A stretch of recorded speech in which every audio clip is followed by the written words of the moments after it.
Seek knowledge that brings you closer to God. There comes a moment in every life when success, fame, and comfort no longer answer the deepest question of your soul. You've conquered some battles, earned respect, and gathered knowledge, but something inside still whispers, "Is this all there is?" That whisper isn't doubt. It's your higher self calling you home. It's the reminder that true knowledge is not measured in degrees or titles. It's measured in closeness to the source that created you. Because the mind can build an empire, but only the soul can build eternity. Look around. We live in an age overflowing with information, yet starving for wisdom. We scroll endlessly. We collect facts like trophies. We argue over philosophies we don't live by. We know how to make machines that think, but we've forgotten how to make hearts that feel. Thomas Edison, the man who brought light to the world, once said, "The three great essentials to achieve anything worthwhile are hard work, stick-to-itiveness, and common sense." But even Edison, who turned darkness into light, knew that the greatest illumination is not from the bulb, it's from the spirit that seeks truth beyond the visible. Knowledge without purpose is noise. Knowledge without humility is poison.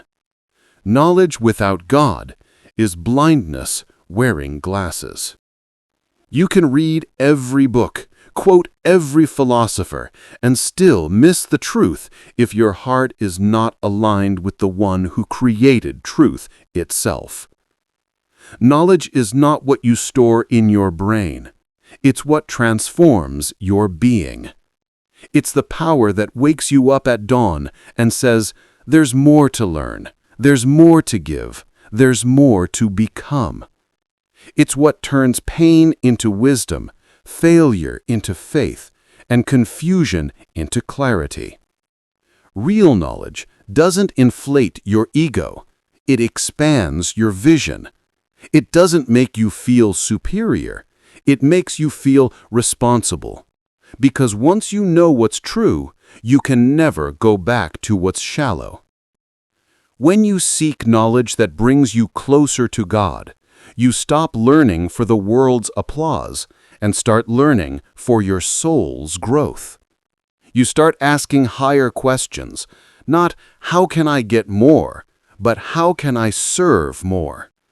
Not "how can I be known?" but "how can I know the one who knows me?" This is the wisdom of every great soul that ever lived. From Abraham, who left his home to seek a higher promise, to Solomon, who prayed not for wealth, but for understanding, to the prophets and poets who realized that the greatest degree a man can earn isn't made of walls and boards. It's made of silence and surrender. You learn not by speaking, but by listening. Not by collecting data, but by aligning your heart. When you sit in solitude and ask, "What do I need to learn today that will bring me closer to truth?" that's when the real education begins. Every trial becomes a teacher. Every setback becomes a syllabus. Every failure becomes feedback from the divine. Because God doesn't just speak through holy books. He speaks through your circumstances, your pain, your losses, your victories, and your longing.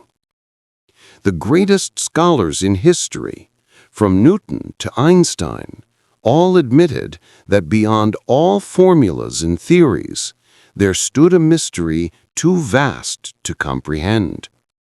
They realized that to know God is not to master the universe, it is to marvel at it. There are those who think faith and knowledge stand apart. that science belongs to the mind and faith belongs to the heart.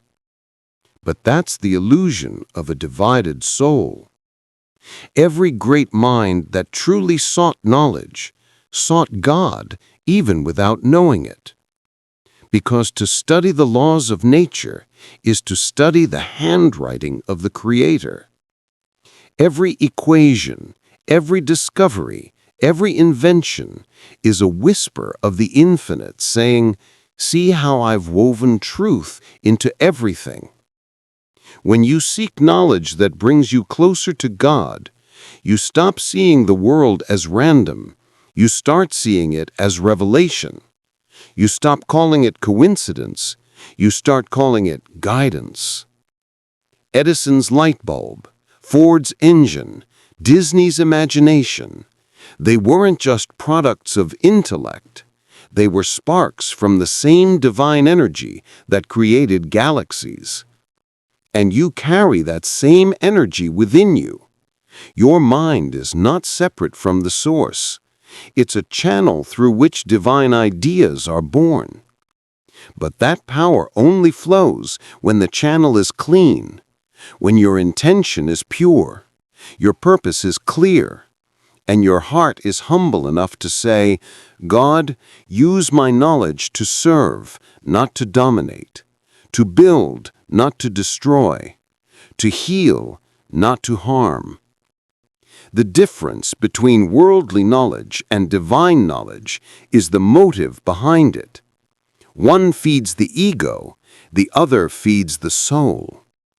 A man who learns to outsmart others becomes clever, but a man who learns to understand others becomes wise. It's not how much you know, it's why you want to know. Do you study to impress, or do you study to improve? Do you seek knowledge to boast, or do you seek knowledge to build? Do you chase truth to argue, or do you seek truth to awaken? The greatest scholars, the most visionary leaders, all shared one thing. They never separated knowledge from virtue. They saw learning as sacred, not selfish. They knew that intellect without ethics is like a sword without a conscience. The more you learn about how vast the universe is, the more you realize how small you are, and yet how purposeful your existence can be. Knowledge that brings you closer to God demands two things: discipline and humility. Discipline to keep learning when no one claps for you. Humility to admit how little you truly know. You can't reach higher truth while carrying the weight of arrogance. You can't hear divine wisdom while drowning in noise. That's why silence is sacred, because only in silence do you hear what eternity has been trying to tell you. Every morning you wake up, remember this: you are sitting in God's classroom. The sunrise is your blackboard, the world is your textbook, and your own conscience is the teacher waiting to speak. Gratitude is the password to divine understanding. When you say thank you, the door to higher wisdom opens, because gratitude shifts your focus from what you lack to what you've been given. You start seeing lessons where others see losses. You start recognizing blessings in disguise, and you begin to realize that even the hardest seasons were shaping your soul. God never wastes your pain. He transforms it into perspective. Every tear you shed becomes water for your growth. Every unanswered prayer becomes a test of faith, a refining of your will. That's how the universe teaches you, not by giving you what you want, but by preparing you for what you're meant to become. Seek knowledge as if your soul depends on it, because it does. But seek it with patience, with purity, with perseverance. When you face doubt, Remind yourself that even the prophets were tested. When you face failure, remember that even the greatest minds were misunderstood. When you face silence, understand that's when God is speaking the loudest. Every unanswered question leads you to a deeper one. Every time you feel lost, you are being guided closer to home. Because divine knowledge isn't a straight line. It's a spiral leading upward, through confusion, toward clarity. In the end, the purpose of seeking knowledge is not to shine above others. It's to shine through the darkness that surrounds them. When you understand truth, you become its messenger. When you experience love, you become its vessel. When you find God, you become a mirror reflecting His light to others. The world doesn't need more experts. It needs more enlightened hearts. People who don't just know what's right, but live it. People who don't chase power, but carry peace. Because the highest knowledge is not knowing how to conquer the world. It's knowing how to conquer yourself. So seek knowledge, not just to fill your mind, but to free your soul. Seek wisdom that humbles you, not inflates you. Seek truth that awakens you, not distracts you. And above all, seek knowledge that brings you closer to the one who created you, the source of all light, all power, all meaning.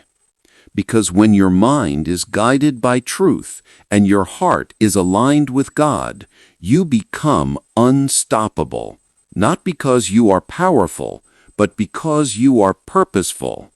That is where knowledge ends and wisdom begins. That is where man ceases to search because he has finally seen, not the world, but the light behind it. And that is what it truly means to seek knowledge that brings you closer to God.